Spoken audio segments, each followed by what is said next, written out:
so far in the semi-finals. So through already this Riyadh Season World Masters of Snooker. We've got the world number 4, Luca Purcell, the world number 3, Mark Allen, the world number 2, Judd Trump, and already the world number 1, Ronnie O'Sullivan, has made a 135, a total clearance, as he attempts to set up a meeting with Trump tomorrow. They're both semi-finals, but still best of 7 in the afternoon. The final will be a best of 9 affair here tomorrow evening.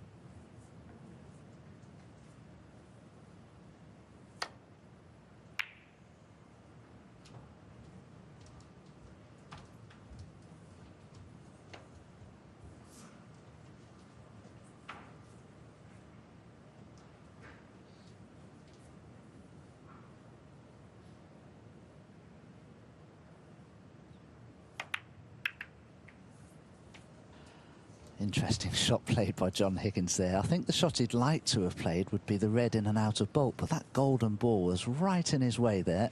Couldn't play the shot that he wanted to play.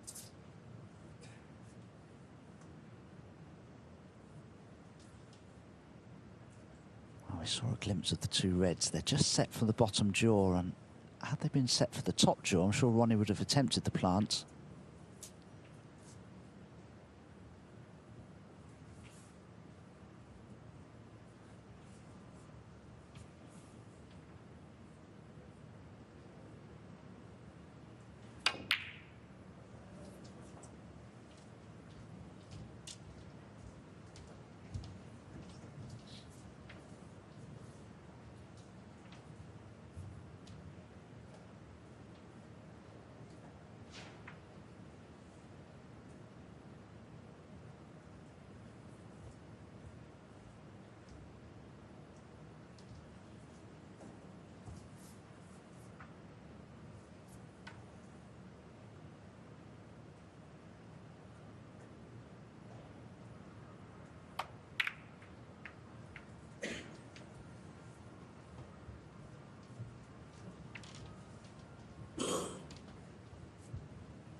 Well, John Higgins may not be able to get through to the red over the corner pocket, as you can see, but the red that's closest to the cue ball would cut into the centre pocket.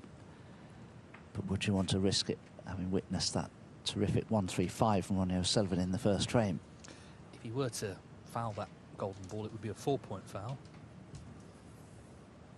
Jan Verhaas and Paul Collier, 2 senior referees, have written out the rules that will govern that ball, which of course is only on the table as long as a maximum is available. But it's quite right that, you know, the rules are written down because you can guarantee something could happen, and you want it all kind of written in stone.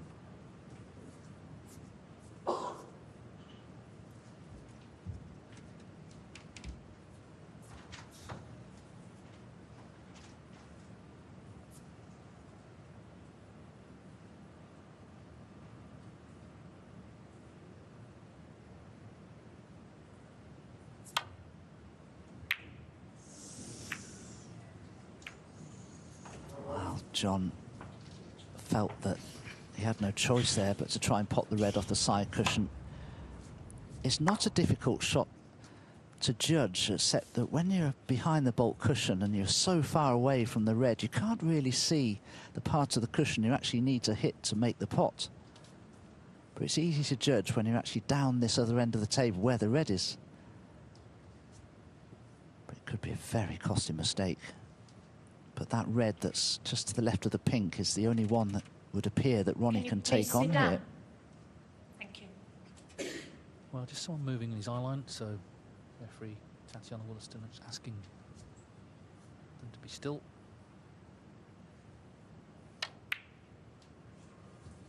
One. He's on the black. handy little gap to stun the cue ball through there, wasn't there? And yes, these reds are placed about as well as you could expect them to be.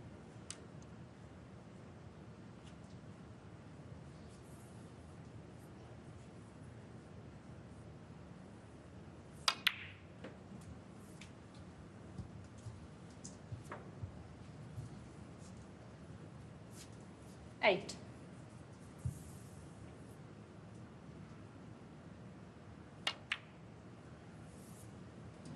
9. So, once again, the gold ball will vanish for another frame. But O'Sullivan, as I said in the first frame, you know, he's got his business-like head on here. He mentioned again with Ken, you want to win the tournament. If a 14. really good chance comes along for the super maximum, he'll chase it. But for now, it's only the second frame he's played. He's looking to keep the pressure on this man. He's already looking a bit concerned there, John Higgins. 15.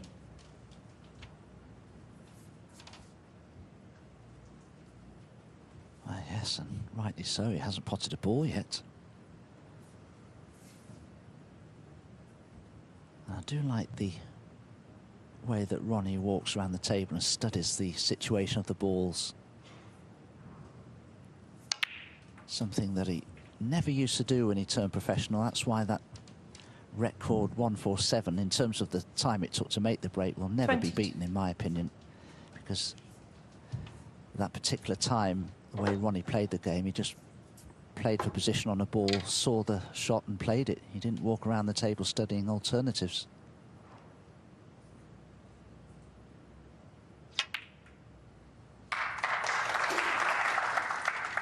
$23.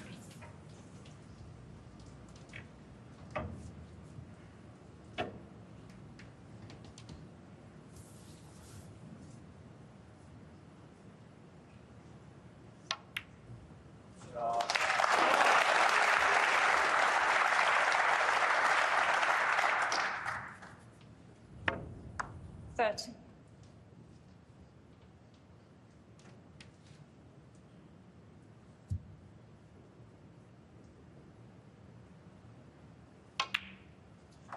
$31.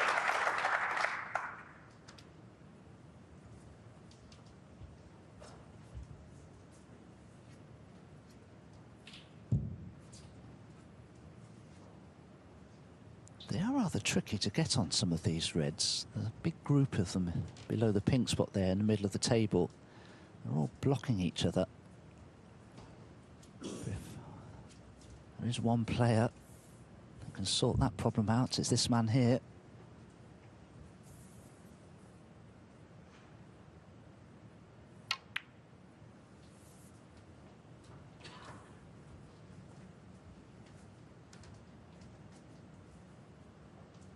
$34.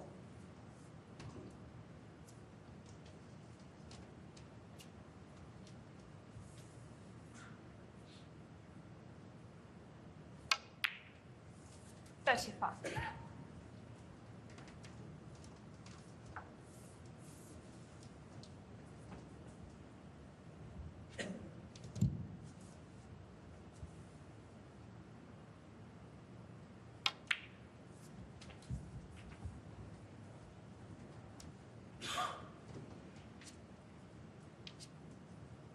$40.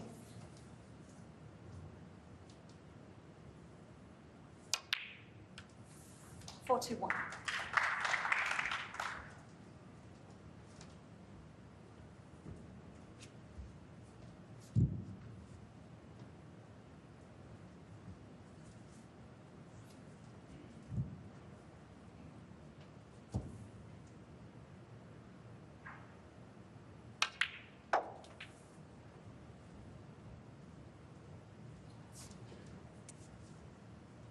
$46.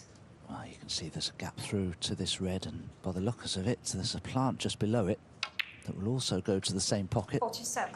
So maybe things aren't quite as awkward for Ronnie O'Sullivan as I perhaps first thought.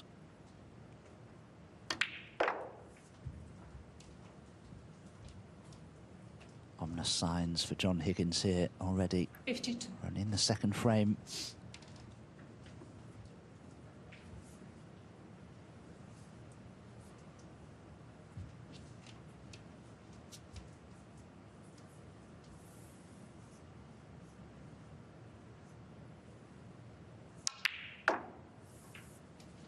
53.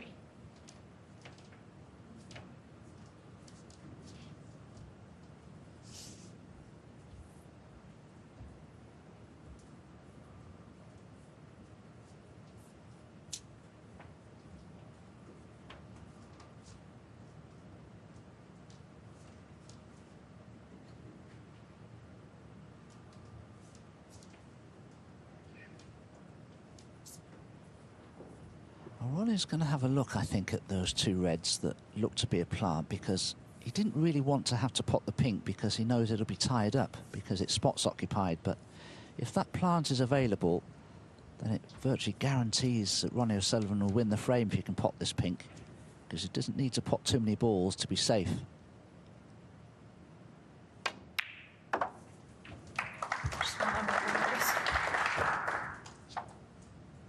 Slight delay, I think, team winning the frame is just Tati and Liston having to sort the pink out. Ronnie always just sits down, lets the referee do what they have to do.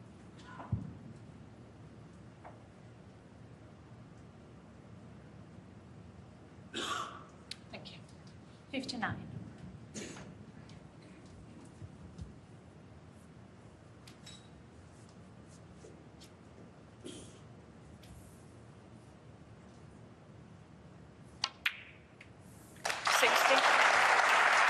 So the black puts him 67 in front with 67 on. Just notice something on the cue ball.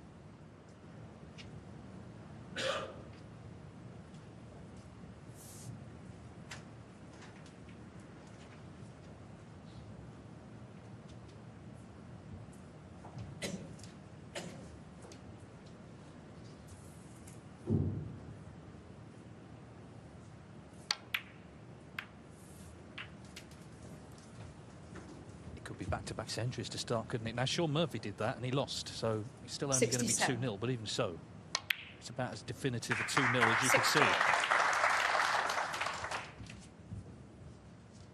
When he gets his mind in the right place, he is just so dangerous.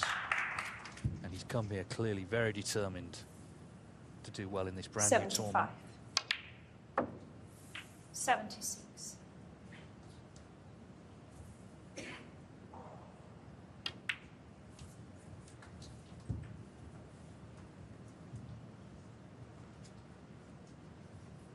81.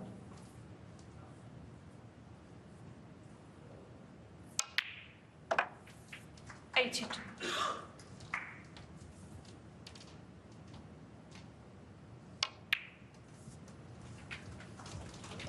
And I was just thinking, Dave, how many times would you witness the 88. greatest exponent of any sport, 89. who is also the most watchable exponent of that sport? And I think Ronnie O'Sullivan is the most aesthetically pleasing snooker player I've ever seen.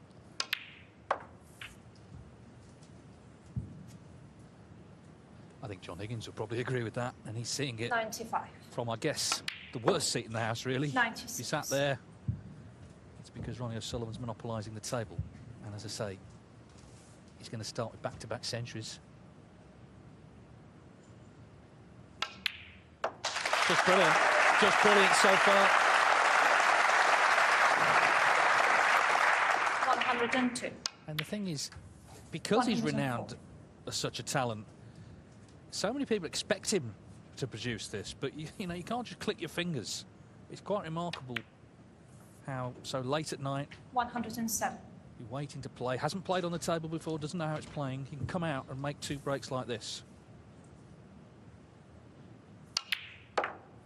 111.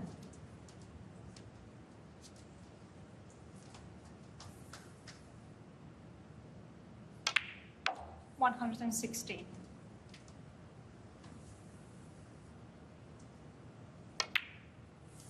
122. So no golden ball potted yet, but Ronnie O'Sullivan has brought the golden touch to Riyadh. 135, 1-2.